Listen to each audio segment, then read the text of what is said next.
DELF B1. Compréhension de l'oral. Vous allez entendre 3 documents sonores correspondant à 3 exercices. Pour les premiers et deuxièmes documents, vous aurez 30 secondes pour lire les questions, une première écoute, puis 30 secondes de pause pour commencer à répondre aux questions, une seconde écoute, puis 1 minute de pause pour compléter vos réponses. Exercice 1. Lisez les questions, écoutez le document, puis répondez.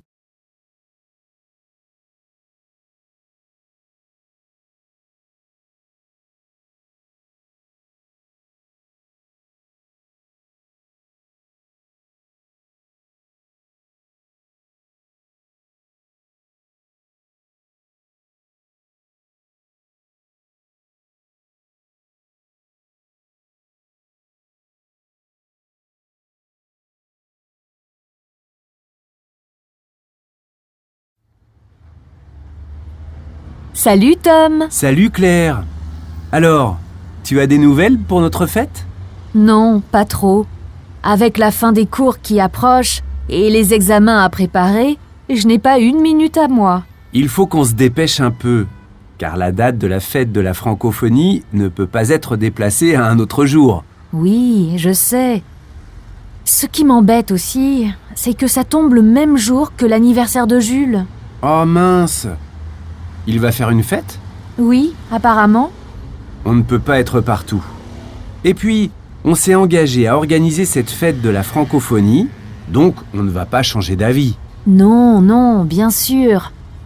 J'ai tout de même réfléchi à ce qu'on pourrait mettre en place comme animation. Ah, super! Et alors? Tu as pensé à quoi? À plusieurs choses. Des chansons, du théâtre, des petits films réalisés par les étudiants sur le thème de la francophonie, des lectures et même la projection de films francophones. J'ai fait une liste, regarde. Génial! Je veux absolument que cette fête permette à tout le monde de découvrir des pays et des cultures différents. Ces animations seraient idéales. On pourrait aussi prévoir un buffet avec des plats de plusieurs pays. Oui! J'ai aussi pensé à inviter mon prof de littérature francophone. Il est malien. Tu sais, celui que tu as rencontré la semaine dernière quand j'étais avec mon oncle. Très bonne idée. Bon, sinon, j'ai pensé que, pour que ce soit plus pratique pour tout le monde, il faudrait que la fête ait lieu à l'école de langue. Oui, mais je ne suis pas sûre qu'il y ait assez de place pour accueillir tout le monde. Je te conseille plutôt de demander au directeur de l'école. C'est lui qui va décider, à mon avis. D'accord. Je te tiens au courant. Allez, à plus. Salut, à plus tard.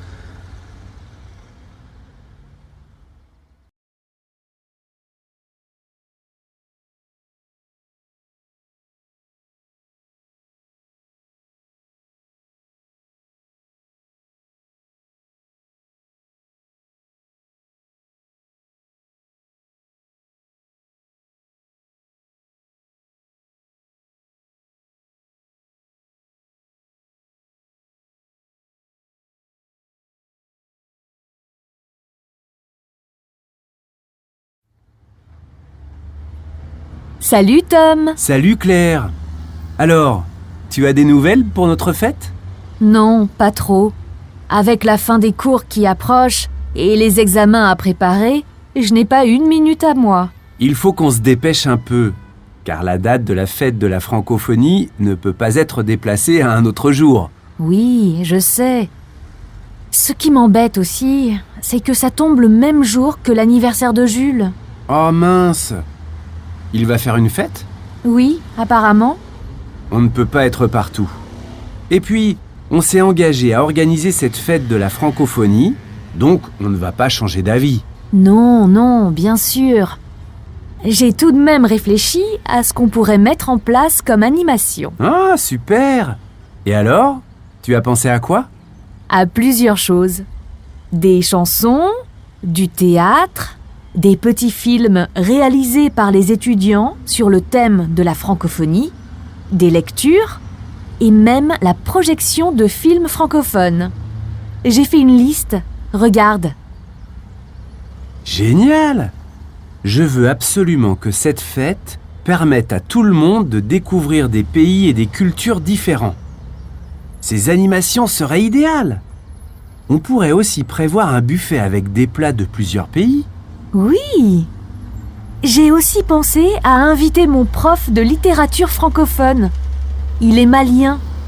Tu sais, celui que tu as rencontré la semaine dernière quand j'étais avec mon oncle. Très bonne idée. Bon, sinon, j'ai pensé que, pour que ce soit plus pratique pour tout le monde, il faudrait que la fête ait lieu à l'école de langue. Oui, mais je ne suis pas sûre qu'il y ait assez de place pour accueillir tout le monde. Je te conseille plutôt de demander au directeur de l'école. C'est lui qui va décider, à mon avis. D'accord. Je te tiens au courant. Allez, à plus. Salut, à plus tard.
Exercice 2. Lisez les questions, écoutez le document, puis répondez.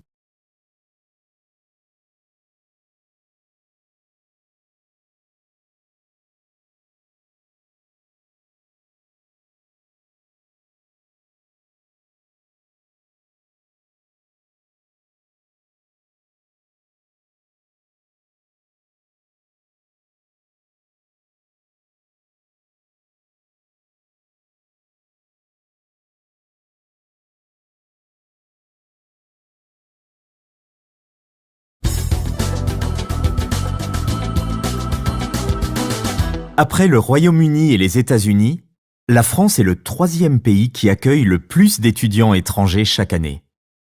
Les universités françaises ne sont pas en tête des classements internationaux et pourtant elles attirent tous les ans plus de 310 000 étudiants étrangers. Pourquoi choisissent-ils la France? Nous avons mené l'enquête auprès de 3 étudiants. Vladimir, qui vient de Russie, Einar, qui est norvégien, et Francesca, qui vient du sud de l'Italie. Vladimir en rêvait depuis son enfance dans le sud de la Russie, et le voici aujourd'hui à 20 ans, étudiant à la Sorbonne, célèbre université parisienne. Il a toujours voulu étudier en France, et plus particulièrement à Paris, car beaucoup de personnes célèbres comme Marie Curie ou Louis Pasteur y ont fait leurs études. Étudier dans la même université qu'eux, c'est pour lui un rêve qui se réalise.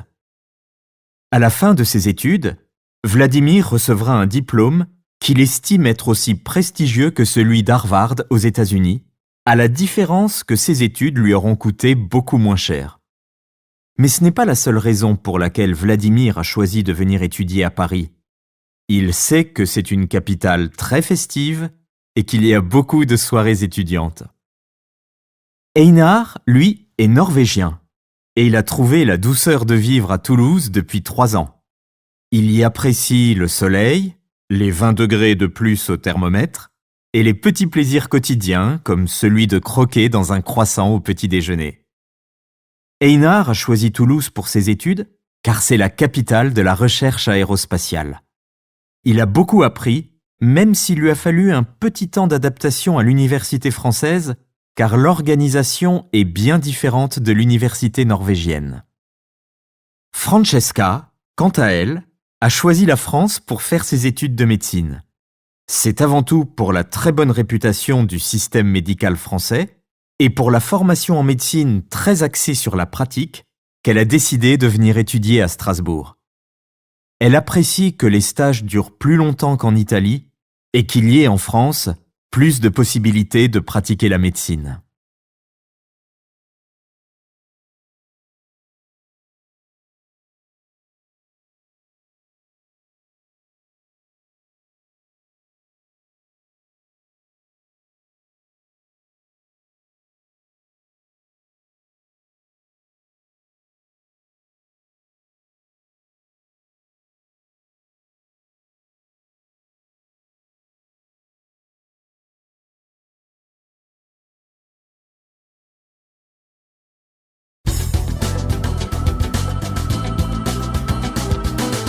Après le Royaume-Uni et les États-Unis, la France est le 3e pays qui accueille le plus d'étudiants étrangers chaque année.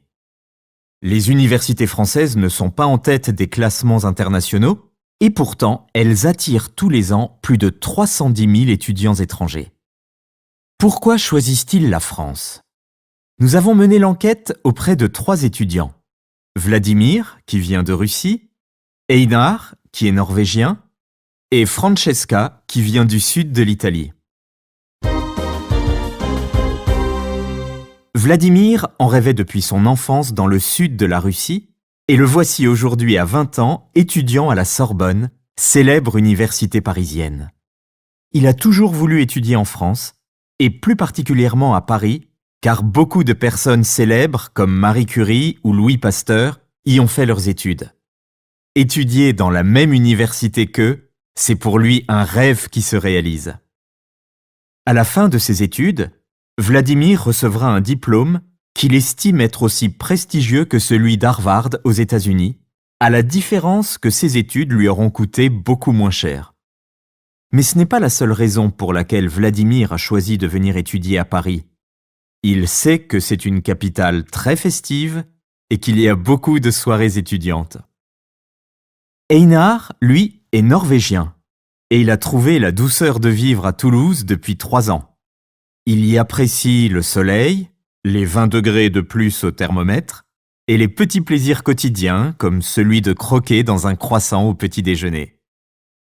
Einar a choisi Toulouse pour ses études car c'est la capitale de la recherche aérospatiale. Il a beaucoup appris, même s'il lui a fallu un petit temps d'adaptation à l'université française car l'organisation est bien différente de l'université norvégienne. Francesca, quant à elle, a choisi la France pour faire ses études de médecine. C'est avant tout pour la très bonne réputation du système médical français et pour la formation en médecine très axée sur la pratique qu'elle a décidé de venir étudier à Strasbourg. Elle apprécie que les stages durent plus longtemps qu'en Italie et qu'il y ait en France plus de possibilités de pratiquer la médecine.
Exercice 3. Vous avez 1 minute pour lire les questions ci-dessous. Puis vous entendrez une première fois un document sonore. Ensuite, vous aurez 3 minutes pour répondre aux questions. Vous écouterez une seconde fois l'enregistrement. Après la seconde écoute, vous aurez encore 2 minutes pour compléter vos réponses. Lisez les questions. Écoutez le document, puis répondez.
Hippolyte, bonjour. Vous êtes venu nous parler de votre expérience au Québec. Ça fait maintenant 2 ans que vous êtes installé au Canada et que vous y travaillez. Et lors de notre dernière rencontre, vous nous avez dit que les opportunités de travail pour un Français qui vient immigrer de façon permanente au Québec sont assez nombreuses. Effectivement. D'abord, qu'on aime les grandes villes ou qu'on préfère les grands espaces et la nature, il faut avouer que la qualité de vie est bien meilleure qu'en France. Ensuite, au niveau professionnel, même en tant qu'immigré, les possibilités sont multiples. Si la personne est motivée, ce sera pour elle plus facile qu'en France de bien gagner sa vie et d'obtenir un poste à responsabilité. Il faut faire ses preuves, montrer ce que l'on vaut, et quel que soit l'âge ou l'ancienneté, les portes s'ouvriront presque toutes seules. Si on veut devenir son propre patron, tout est plus facile ici. Quelles sont d'après vous les principales difficultés d'adaptation au Canada pour un Français ? La difficulté d'adaptation principale, c'est justement qu'il faut s'adapter à tout. Contrairement à ce qu'on pourrait penser, il y a beaucoup de différences entre le Québec et la France. Ce n'est pas parce qu'on parle français que tout est comme en France. En réalité, tout est différent de chez nous. Même la langue est différente. Le français québécois possède ses expressions, sa façon de parler, ses codes. D'ailleurs, les Québécois vous disent « Ici, c'est toi qui as un accent, pas nous ». Je n'ai pas pris de cours de québécois. Et même si je ne le parle pas comme les Québécois, je ne pense pas en avoir besoin. Mais c'est vrai que je ne comprends pas certaines personnes à cause de leur accent ou des expressions qu'elles utilisent. Et le climat ? L'hiver est très froid, non ? Oui, en effet. Et il dure de novembre à avril, avec des tempêtes de neige monstrueuses et des températures avoisinant les moins 35 degrés. En plus, l'été, il y a une humidité étouffante et les températures peuvent dépasser les 40 degrés. Mais ça ne me dérange pas. C'est vrai que c'est un problème de devoir enlever la neige devant chez soi tous les matins pour sortir la voiture et aller au travail, mais ça fait partie de la vie au Québec. Je m'y suis habitué. Quels conseils donneriez-vous à quelqu'un qui souhaiterait s'installer au Québec ? Il faut bien réfléchir avant de s'installer au Québec. Ça demande beaucoup de préparation et d'investissement personnel. Il faut aussi prouver aux autorités canadiennes que vous avez une bonne situation financière, car c'est une des conditions pour pouvoir s'installer au Québec. Il faut aussi garder à l'esprit que le Québec n'est pas une région française. Ce n'est pas parce qu'on est français qu'on a plus de droits, plus de facilités ou plus de chances de réussir que les autres immigrés.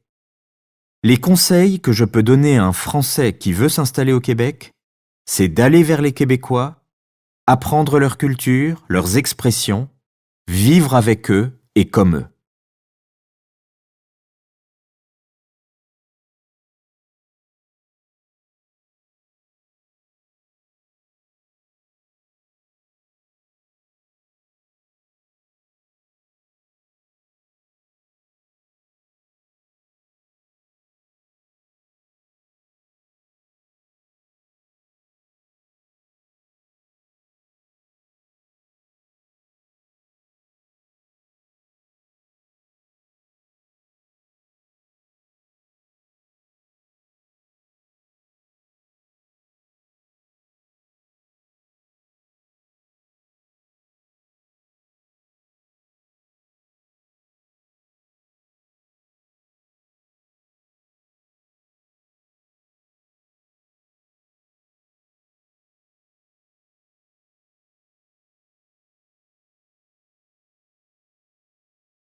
Hippolyte, bonjour.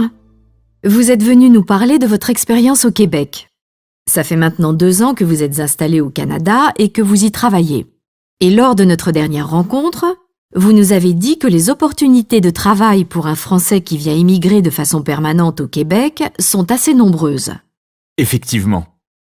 D'abord, qu'on aime les grandes villes ou qu'on préfère les grands espaces et la nature, il faut avouer que la qualité de vie est bien meilleure qu'en France.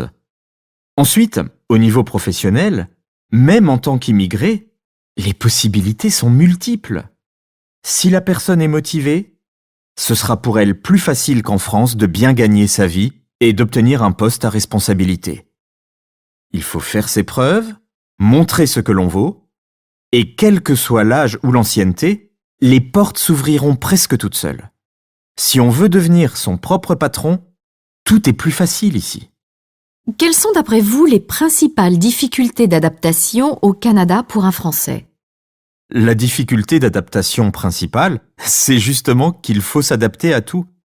Contrairement à ce qu'on pourrait penser, il y a beaucoup de différences entre le Québec et la France. Ce n'est pas parce qu'on parle français que tout est comme en France. En réalité, tout est différent de chez nous. Même la langue est différente.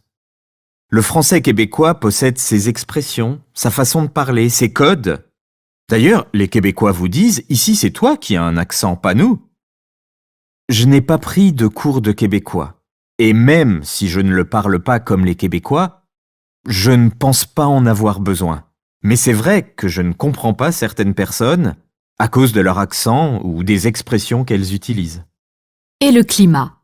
L'hiver est très froid, non ? Oui, en effet. Et il dure de novembre à avril, avec des tempêtes de neige monstrueuses et des températures avoisinant les moins 35 degrés. En plus, l'été, il y a une humidité étouffante et les températures peuvent dépasser les 40 degrés. Mais ça ne me dérange pas. C'est vrai que c'est un problème de devoir enlever la neige devant chez soi tous les matins pour sortir la voiture et aller au travail, mais ça fait partie de la vie au Québec. Je m'y suis habitué. Quel conseil donneriez-vous à quelqu'un qui souhaiterait s'installer au Québec ? Il faut bien réfléchir avant de s'installer au Québec. Ça demande beaucoup de préparation et d'investissement personnel. Il faut aussi prouver aux autorités canadiennes que vous avez une bonne situation financière, car c'est une des conditions pour pouvoir s'installer au Québec.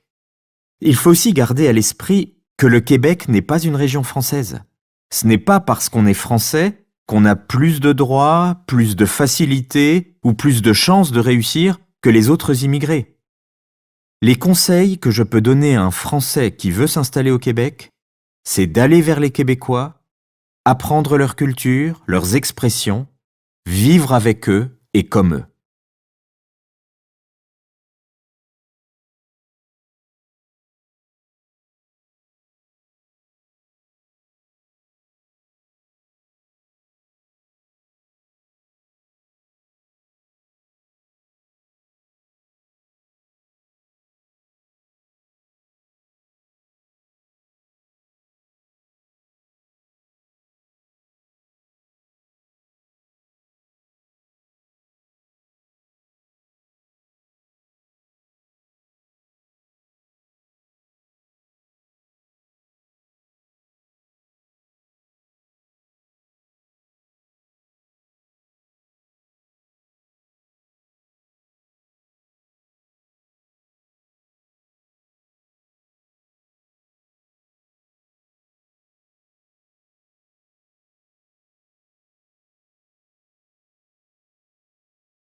Transcription et réponse. Salut Tom! Salut Claire. Alors, tu as des nouvelles pour notre fête? Non, pas trop. Avec la fin des cours qui approche et les examens à préparer, je n'ai pas une minute à moi. Il faut qu'on se dépêche un peu, car la date de la fête de la francophonie ne peut pas être déplacée à un autre jour. Oui, je sais. Ce qui m'embête aussi, c'est que ça tombe le même jour que l'anniversaire de Jules. Oh mince! Il va faire une fête? Oui, apparemment.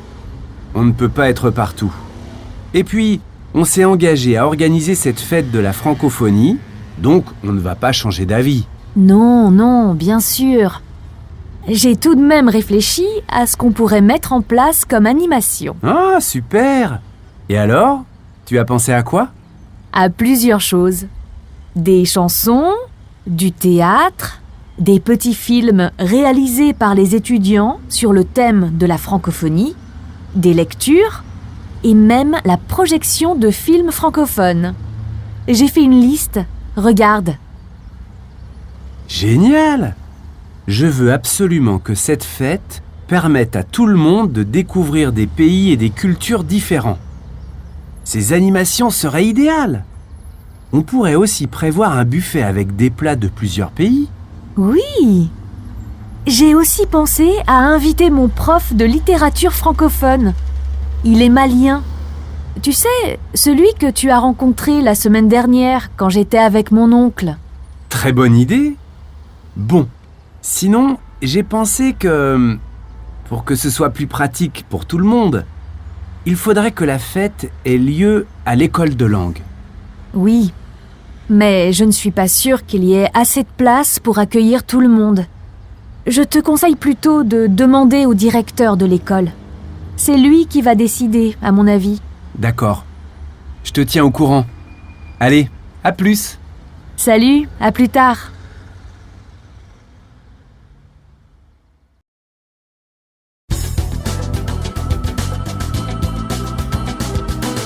Après le Royaume-Uni et les États-Unis, la France est le 3e pays qui accueille le plus d'étudiants étrangers chaque année. Les universités françaises ne sont pas en tête des classements internationaux, et pourtant, elles attirent tous les ans plus de 310 000 étudiants étrangers. Pourquoi choisissent-ils la France? Nous avons mené l'enquête auprès de 3 étudiants. Vladimir, qui vient de Russie, Einar, qui est norvégien, et Francesca, qui vient du sud de l'Italie. Vladimir en rêvait depuis son enfance dans le sud de la Russie, et le voici aujourd'hui à 20 ans étudiant à la Sorbonne, célèbre université parisienne.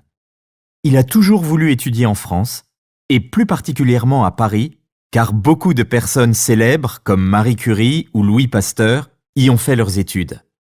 Étudier dans la même université qu'eux, c'est pour lui un rêve qui se réalise. À la fin de ses études, Vladimir recevra un diplôme qu'il estime être aussi prestigieux que celui d'Harvard aux États-Unis, à la différence que ses études lui auront coûté beaucoup moins cher. Mais ce n'est pas la seule raison pour laquelle Vladimir a choisi de venir étudier à Paris. Il sait que c'est une capitale très festive et qu'il y a beaucoup de soirées étudiantes. Einar, lui, est norvégien et il a trouvé la douceur de vivre à Toulouse depuis 3 ans.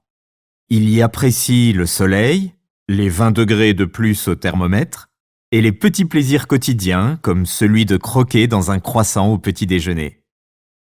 Einar a choisi Toulouse pour ses études car c'est la capitale de la recherche aérospatiale. Il a beaucoup appris, même s'il lui a fallu un petit temps d'adaptation à l'université française car l'organisation est bien différente de l'université norvégienne. Francesca, quant à elle, a choisi la France pour faire ses études de médecine. C'est avant tout pour la très bonne réputation du système médical français et pour la formation en médecine très axée sur la pratique qu'elle a décidé de venir étudier à Strasbourg. Elle apprécie que les stages durent plus longtemps qu'en Italie et qu'il y ait en France plus de possibilités de pratiquer la médecine.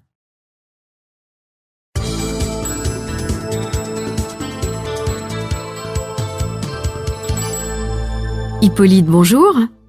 Vous êtes venu nous parler de votre expérience au Québec. Ça fait maintenant 2 ans que vous êtes installé au Canada et que vous y travaillez.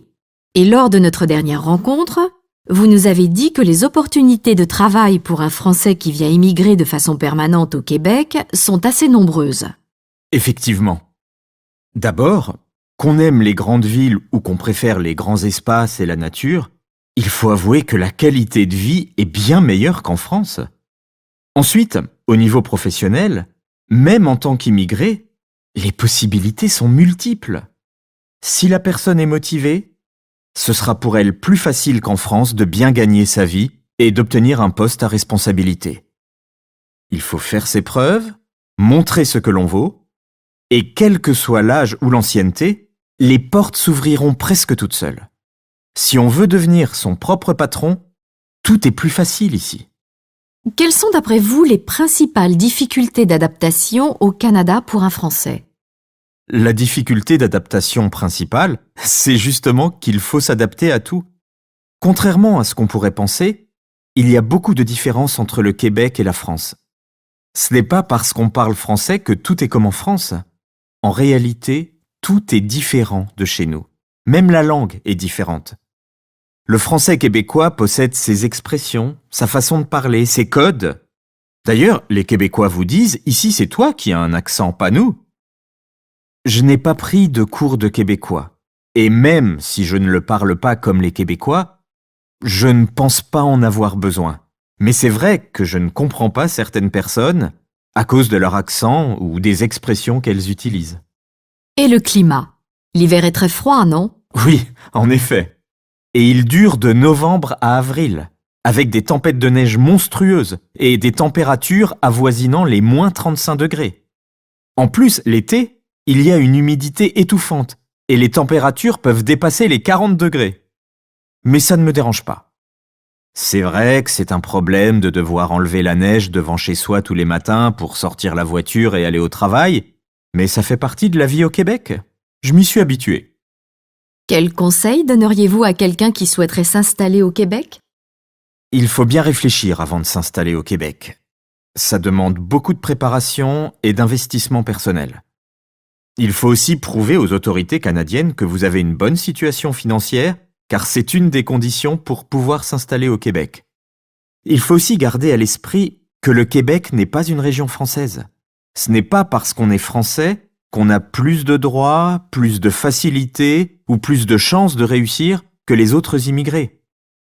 Les conseils que je peux donner à un Français qui veut s'installer au Québec, c'est d'aller vers les Québécois, apprendre leur culture, leurs expressions, vivre avec eux et comme eux.